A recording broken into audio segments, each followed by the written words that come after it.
Fidèles téléspectateurs, bienvenue à ce nouveau numéro sur nos croyances.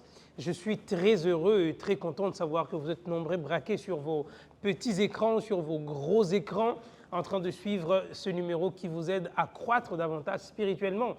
Et merci beaucoup d'être fidèles à notre chaîne PPT. Et nous travaillerons toujours à vous proposer des numéros qui vous aideront à assurer la croissance, votre croissance spirituelle à la fois. Alors, nous avions parlé de plusieurs croyances fondamentales à la fois. Je vous avais dit au départ que nous en comptons 28. Voyez-vous, nous avançons lentement et sûrement vers la fin. Et je vous remercie d'être fidèles depuis le début, depuis le départ. Avant de vous dévoiler le sujet de ce jour, je vous prie d'incliner vos têtes là où vous vous trouvez et nous allons prier. Éternel Dieu, créateur des cieux et la terre, que la gloire et l'honneur te reviennent pour tout ce que tu es.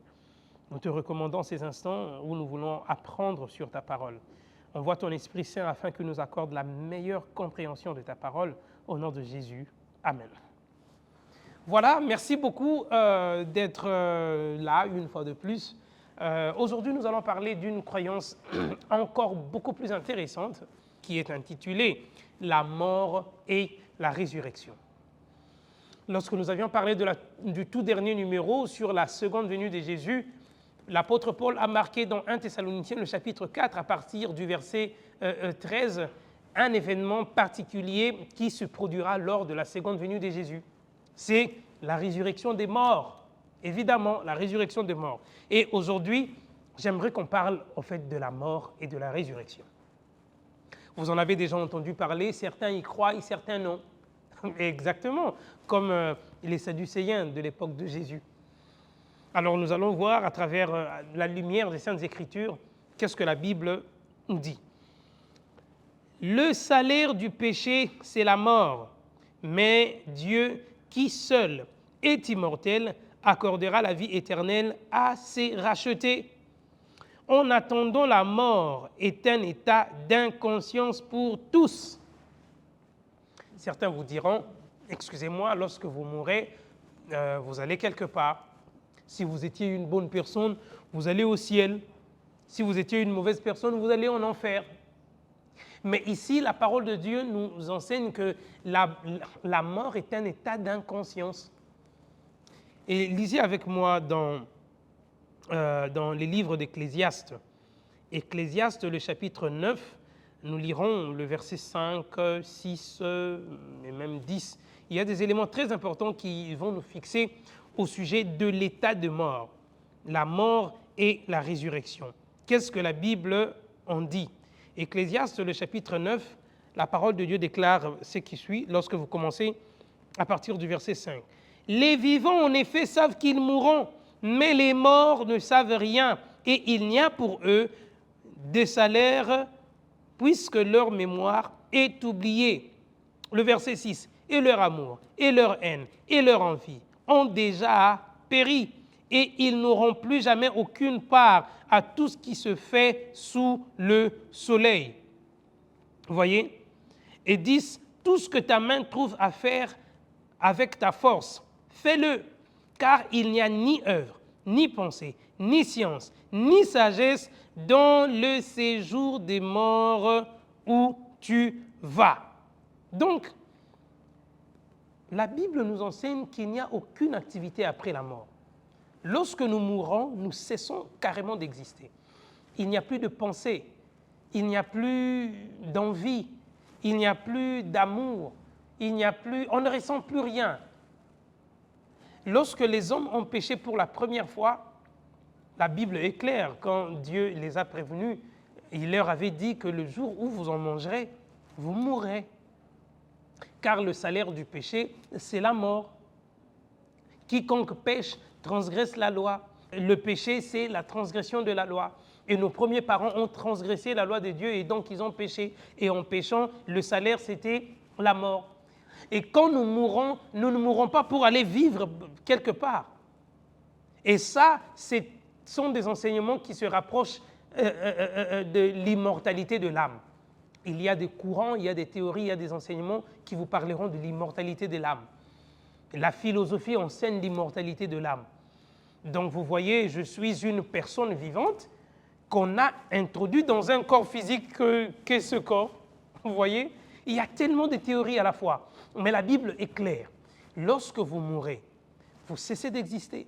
Vous n'avez plus de besoins, vous n'avez plus d'envie, vous n'avez plus de désirs, vous n'avez plus de pensées. Telle une lampe qui s'allume lorsque vous interrompez l'électricité, c'est le noir total. Vous voyez? Et ça, c'est quelque chose de très important parce que Satan saisit ces théories pour emballer les gens. Vous savez, Dieu dit à l'homme, le jour où tu en mangeras, tu mourras. Et quand Satan vient, il dit à l'homme, le jour où tu en mangeras, tu ne mourras pas, mais tes yeux s'ouvriront. Donc, la théorie de l'immortalité de l'âme a pour origine le mensonge dans le jardin d'Éden. La même chose, Satan a dit à Ève, il a trompé nos premiers parents, il dit, vous ne mourrez pas. Dieu dit, vous mourrez, Satan dit, vous ne mourrez pas. Qui dit vrai, qui dit faux? Effectivement, Adam n'existe plus. Ève ne vit plus. Tous ceux qui sont passés, mes grands-parents n'existent plus. Effectivement, la parole de Dieu est en train de s'accomplir. En attendant, la mort est un état d'inconscience pour tous. Mais quand le Christ, qui est notre vie, paraîtra, voilà, les justes ressuscités et les justes encore vivants lors de sa venue seront glorifiés et enlevés pour rencontrer le Seigneur dans les nuées. La deuxième résurrection, celle de réprouvés, aura lieu 1000 ans plus tard. Donc, en parlant de la mort et de la résurrection, il y a deux résurrections. Il y a la résurrection des méchants, d'abord la résurrection des justes, des bons, et la résurrection des méchants. Lisez avec moi dans le livre de Daniel, le chapitre 12, nous lirons le verset 2 et 3. Daniel, le chapitre 12. La parole de Dieu déclare, le verset 2, « Plusieurs de ceux qui dorment dans la poussière de la terre se réveilleront, les uns pour la vie éternelle et les autres pour l'opprobre et la honte éternelle. Ceux qui auront été intelligents brilleront comme la splendeur du ciel et qui auront enseigné la justice à la multitude brilleront comme les étoiles à toujours et à perpétuité. » Donc, Daniel est en train de voir deux résurrections, deux types de résurrections.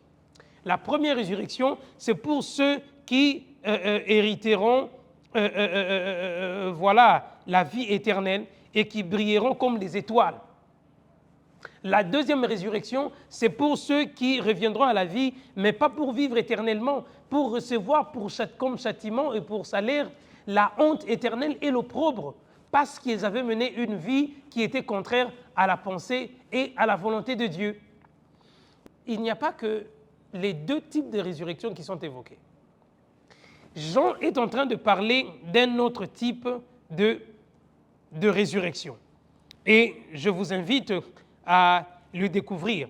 La première résurrection, c'est celle les justes qui sont morts à travers le Christ. C'est parce qu'Apocalypse dit « Écrit dès à présent, heureux les morts dans le Christ, car leurs œuvres les accompagnent. » Ceux-là ressusciteront premièrement et hériteront la vie éternelle. Mais la deuxième résurrection est celle des méchants. Mais ces méchants-là ressuscitent en deux temps. Lorsque vous lisez dans Apocalypse, le chapitre 1er, le verset 7 déclare « Voici, il vient avec les nuées, et tout œil le verra, même ceux qui l'ont percé, et toutes les tribus de la terre se lamenteront à cause de lui. » Donc, il y a trois types de résurrection.